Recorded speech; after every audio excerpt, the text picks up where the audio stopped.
नमस्कार दोस्तों, स्वागत है आपका अपने चैनल में जिसका नाम है एजुकेशन ट्री। इसमें आप पढ़ेंगे आज आधुनिक। दोस्तों जो आपको हम पढ़ाएंगे आधुनिक युग, इसमें देखिए क्या हम आधुनिक युग से हम मुगल काल भी थोड़ा आपको रिवाइंड करा देंगे। दोस्तों जब हम थोड़ा रिकैप सुनते रहते हैं तो इससे ये होता है कि वह चीज़ अगर हम रिकैप करते रहे तो हमको याद होता रहता है। याद होने का क्रम ऐसा होता है कि हम 1 2 3 4 बार बार उसको रिवाइज करते हैं, रिकैप करते रहो, हमको याद होता चला जाता है। देखिए दोस्तों, ये फिर एक प्रकार की स्टोरी होती है। हिस्ट्री एक प्रकार की स्टोरी होती है, उसमें सच जोड़ दिए जाते हैं। तो हिस्ट्री को जो आपकी स्टोरी होती है उसमें अगर आप सच जोड़ दो तो हिस्ट्री हो जाती है। जैसे हम उस समय आपका वारेन हेस्टिंग 1772 बंगाल में दैत्य शासन का अंत कर दिया था वारेन हेस्टिंग ने, ठीक है। तो जो उनकी उन्होंने फार्मिंग सिस्टम मतलब इजारी व्यवस्था, इजारी प्रथा का आरंभ कर दिया था। दोस्तों इजारी व्यवस्था वो है ना कि इसमें बोली लगाई जाती थी, ठीक है। मतलब जो जमींदार होता था वो बोली लगाता था इजारी वाली प्रथा में, ठीक है दोस्तों। तो ये उस समय 1772, एक बार आपको रिकैप करा दे। देखिए जब 1772 से जब मुगल काल होता है, हमने आपको पढ़ा है 1707 में अंत होता है औरंगजेब का, एंड फिर उसके बाद बहादुर शाह प्रथम या शाह आलम जिनको कहते थे, वो 7 से 12 के बीच में शासक बनते हैं। ये एक अयुध शासक थे। इनकी जो सत्ता का सीधा वो था वो आप उनके वजीर जुल्फिकार खां के हाथों में था, ठीक है दोस्तों। उनके जो वजीर थे वही आप भूरा जो उसकी नीलामी करते थे, ठीक है। अब उसके बाद 2 भाई थे जिनको किंग मेकर कहते हैं, ठीक। इसमें अब्दुल्ला खां और छोटा भाई हुसैन अली था। उसने ही जो आपको इससे फर्रुख सियर को राजा बनाया था, शासक बनाया था 13 से 19 के बीच में। दोस्तों ये जो कहानी है इनको आप 1 बार 2 बार 3 बार 10 बार जितने बार आप सुनेंगे आपको अच्छा लगेगा और आपको रिकैप होता रहेगा, याद होता रहेगा। तो हम बताए, देखिए हम बता रहे हैं बहादुर शाह प्रथम या उनको शाह आलम कहते थे, वो 7 से 12 के बीच बने थे, ठीक है। ये अयोग्य शासक थे। इनकी सत्ता थी वजीर के हाथ में थे जुल्फिकार खां। इसलिए आप दोस्तों ये पढ़ते रहिए तो उचित रिकैप होती चली जाएगी, ठीक। और आपको पता हो जाएगी जो जुल्फिकार खां कौन थे, ये वजीर थे किसके, शाह आलम के, ठीक है। उनके बाद जहांदार शाह आते हैं 712 से 13 के बीच में। फिर उसके बाद 2 भाई होते अब्दुल्ला खां और छोटा भी होता हुसैन अली खां, ठीक है। इनको किंग मेकर कहते हैं। जो फर्रुख सियर है, फर्रुख सियर को शासक यही लोग बनाते हैं। इनसे खुश होकर जो ये फर्रुख सियर होता है, फर्रुख सियर को घृणित कायर भी कहते हैं। इसने बंदा बहादुर को फांसी की सजा सुनाई थी, फांसी दी थी। देखिए जो ये आपके ये 2 भाई होते हैं अब्दुल्ला खां और छोटा भाई हुसैन अली, इनको इसने खुश होकर पदवी दी थी। तो जो आपके अब्दुल्ला खां इनको वजीर की पदवी दी थी और जो आपके हुसैन अली हैं उनको मीर बख्शी की पदवी दी थी। और इनको कहा था, जो ये आपके अब्दुल्ला खां हैं इनको बहादुर यामिन उद्दौला यार ए सफरदार की पदवी दी थी। और जो ये हमारे हुसैन अली थे इनको अमीर अल अमरा बहादुर परिजंगाज उदामुल मुल्क की उपाधि दी थी, ठीक है। किसने, फर्रुख सियर ने। उनके बाद जो 2 शासक आते हैं बहुत कम समय के लिए आते हैं, 4 साल 4 महीने 3 महीने के लिए। एक आते हैं रफ़ी उद दर्जात और दूसरे रफ़ी उद दौला आते हैं, ठीक है। रफ़ी उद दर्जात 28 फरवरी से 4 मार्च 1719 के बीच में आते हैं, टीबी से मरते हैं ये। और रफ़ी उद दौला 6 जून से 17 सितंबर 1719 में आते हैं। और इनकी मृत्यु पेचिश से हो जाती है, बहुत कम उम्र के लिए, 3 दिन 4 महीने के लिए आते हैं। उनके बाद जो शासक आता है उसका नाम होता है मोहम्मद शाह, ठीक है, या उसको रोशन अख्तर भी कहते हैं। इसका जो टाइम पीरियड होता है 1719 से 1748 के बीच में होता है। और इन्हीं के समय 1739 में नादिर शाह आक्रमण करता है, कहाँ पर, भारत पर, ठीक है दोस्तों।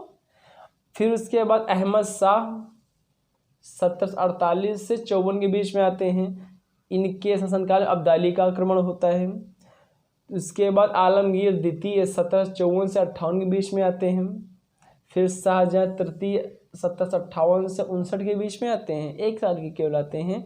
एक्चुअली केवल आपको हम ये दोस्तों क्रम बताने के लिए कर रहे हैं, बाकी हमारा जो टॉपिक तो अलग है, लेकिन ये हमारा जो बीच की बातें रिकैप करा रहे हैं उनको बता रहे हैं आपको। तो इसके जो शाह आलम आते हैं वो 59 से 1806 तक आते हैं।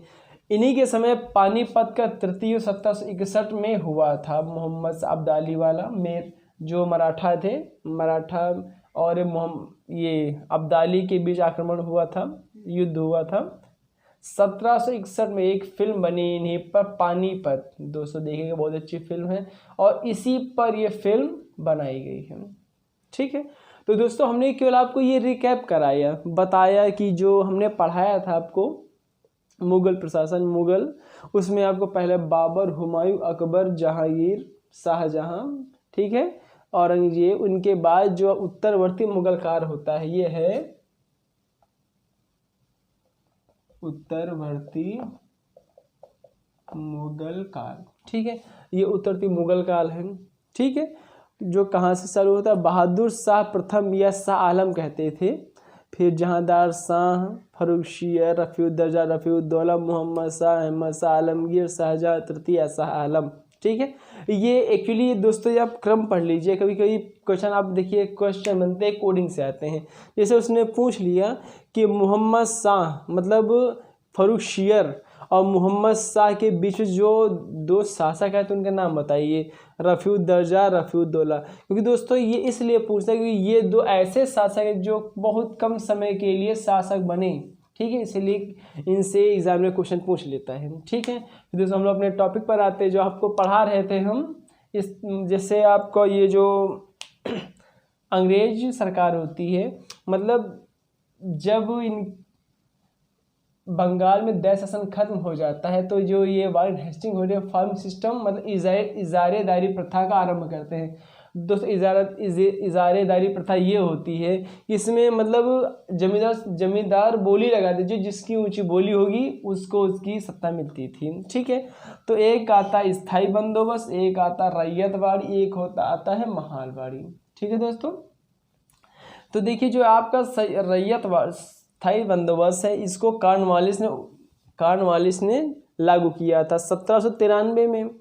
रैयतवाड़ी विलियम बेंटिंग ने 1833 में स्टार्ट किया था और महालवाड़ी 1820 में टॉमस मुनरो ने किया था।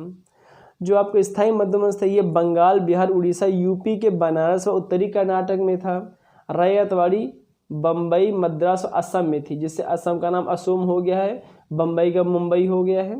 और जो आपका महालवाड़ी है यूपी, एमपी, पंजाब में थी। जो आपका स्थायी बंदोबस्त है वो अंग्रेजी साम्राज्य था उसके 19% में लागू थी। जो रैयतवाड़ी है अंग्रेजी सरकार 51% में थी, मतलब जो अंग्रेजी सरकार जहाँ पर थी उसका 51% में रैयतवाड़ी थी। महालवाड़ी 30% अंग्रेजी सरकार के शासन में थी। ठीक है, जो आपका ये स्थायी बंदोबस्त, इसमें जो टैक्स देते थे वो जमींदार देते थे। इन्हीं पर सूर्यास्त का नियम लागू होता था। तो सूर्यास्त का जैसे पूछ लेता है, सूर्यास्त का नियम किस पे लागू होता, क्या था दोस्तों? ये सूर्यास्त का नियम ये था कि जो अंग्रेज सरकार है वो जमींदारों को ये वार्निंग दे देती थी कि देखिए इस दिन के 1 साल हो 2 साल, इस दिन के अंदर इस तारीख में शाम तक हमको मिल जानी चाहिए टैक्स, नहीं तो आपके नाम से जो ज़मीन हमने दिया है ज़मीन ये हम हड़प कर लेंगे। ठीक, यही आपकी सूर्यास्त का नियम होता था। जो आपका रैयतवाड़ी है उसमें किसान देते थे टैक्स की अंग्रेज सरकार को, और जो महालवाड़ी है उसमें पूरा गांव मिलकर टैक्स देता था किसको, अंग्रेजी सरकार को।